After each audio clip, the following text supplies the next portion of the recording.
The second reading is from Paul's second letter to the churches of Corinth.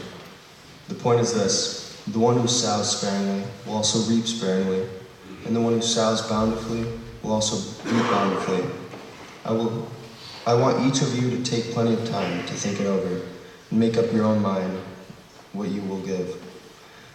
God can pour on the blessings in astonishing ways so that you're ready for anything and everything, more than just ready to do what needs to be done. As one psalmist puts it, he throws caution to the winds, giving to the needy and reckless abandon. His right living, right giving ways never run out, never wear out. This most generous God, who gives seed to the farmer that becomes bread for your meals, is more than extravagant with you. He gives you something you can then give away, which grows into full-formed lives, robust in God, wealthy in every way, so that you can be generous in every way, producing with us great praise to God. Here ends the reading.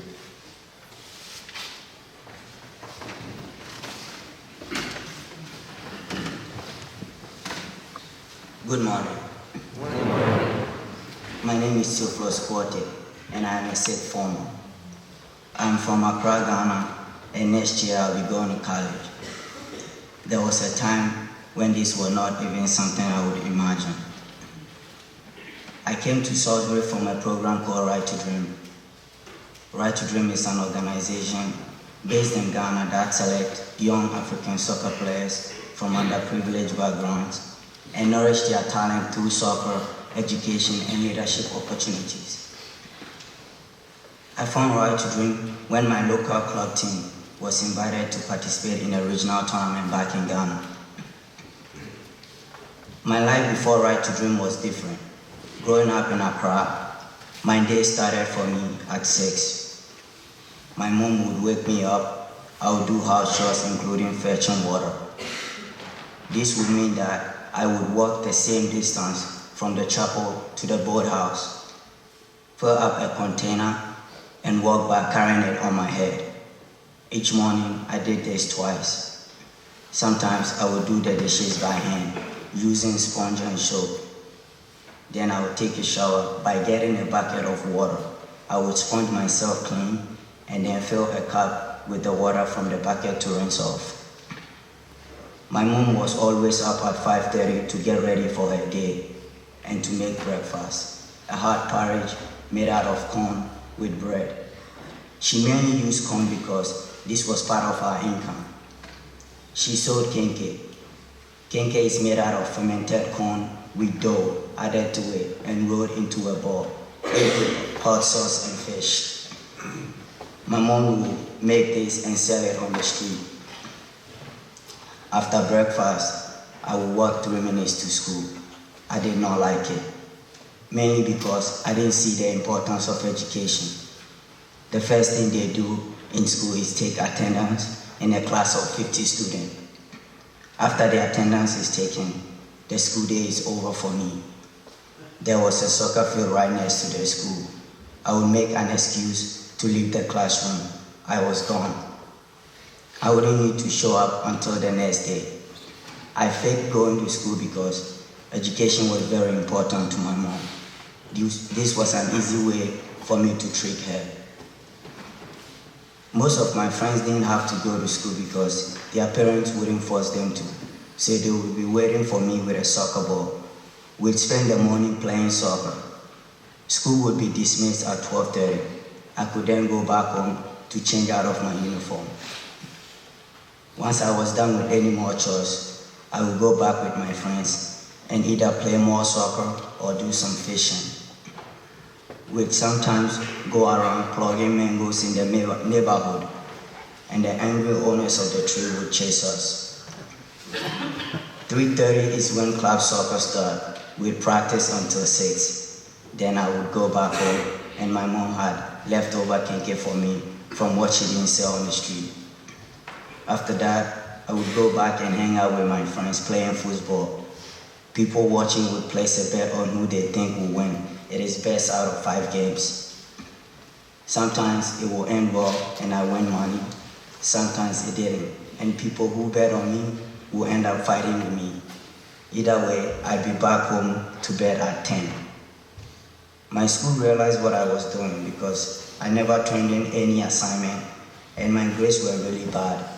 The school spoke to my mom. She was going to make me quit soccer, so I told her I'll do a little better. But I would still cut corners to play soccer when I could. I was pretty good at soccer, and I began to progress through the ranks to a regional team. Then Right to Dream came into the picture.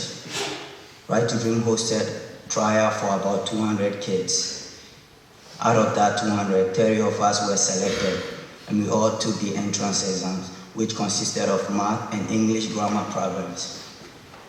I did not do very well on the exam. The founder of the academy believed in me, probably because I was the smallest kid on the field, and he had seen me play on multiple occasions. So they still accepted me, even though I scored low on the exam. It was at Right to Dream that I met Henry Adupi. Henry was the headmaster of a soccer academy. This was notable because he does not like soccer.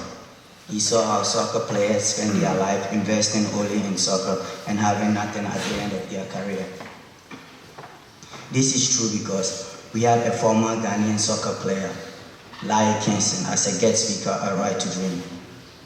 He spoke to us about how he regrets not taking his studies serious because he wasn't able to read and understand most of the contracts he signed with club teams in Europe. Most of the newly admitted Right to Dream students only cared about soccer. Harry talked to me and delivered this message. I know we brought you here to play soccer. We just as importantly brought you here to educate you and improve your character. Harry was constantly on my case by telling me to work harder and focus on school. He also continued to put me in leadership positions at the academy. He was the first male role model in my life. My dad immediately told me to trust him. He also trusted me. He made me a prefect at the age of 12. Harry really helped change my view on education. Right to Dream had something called the Effort League, a measure of your daily schoolwork. If you work hard, you make the rank board. You were ranked against everyone in the school, not for soccer, but for effort in school. After years of skipping school, my name started appearing on the effort board next to seniors.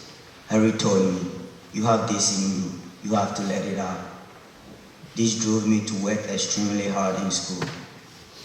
I started to go for extra help from my teachers when I needed to. I stayed after school to do extra math problems. At Right to Dream, we woke up at 5:30, but I started waking up at 4:30 to study. The result was that I started to achieve the first good grades of my life. My focus was still on soccer because I always want to play, but I noticed that more of my energy was channeled towards education. At the end, the founder and Harry called me into the big office and they discussed my future possibilities. Harry told me about the channels of the players. Some players train at the academy until they are 18 and then they go on trial at Man City looking to secure professional contract. Some receive scholarship opportunities from prep schools in America, and some stay in Ghana and help with the character development at Right to Dream. Up to this point, I did not know what path they were going to present to me. Many of my friends had already taken the education route. Some of them had signed with Man City, but I knew that the path they gave me was better for me in the long term. As a matter of fact, many of the players that signed with Man City have gotten injured and lost their contract. So I agreed to take the education path because I was scared of getting injured and not being able to do anything else with my life. This is only a small part of my long journey. It is the part when I realized the importance of education. Right to Dream continually emphasized on giving back. I realized that education was the path to give back. Remember the story of my pre-Right to Dream school? I know the power of a good education. I know the weakness of a poor one. I saw my mentor, Harry, succeed through his education. I'm going to use my education to give back to education in my community and Ghana as a whole. My And last year, before I graduated from Right to Dream, a couple of friends and I had the opportunity to help 6 kids go to school in the town that Right to Dream is located in. Education is free in Ghana, but kids don't still go to school. So we took a survey by going around the town and interviewing their parents about why they think their kids don't go to school. The response we got back was that most families can't afford to buy school equipment such as textbooks, notebooks, pencils, pens, etc. for their kids. So we wrote letters to the faculties at Right to Dream, raising funds to help out. We raised enough money and bought school equipment and uniforms for the kids to go to school. This made their families very happy. After that, I realized that this is part of something I want to dedicate my life to, because it brings happiness to people's life. I want to use my life to help others realize the enduring power of education.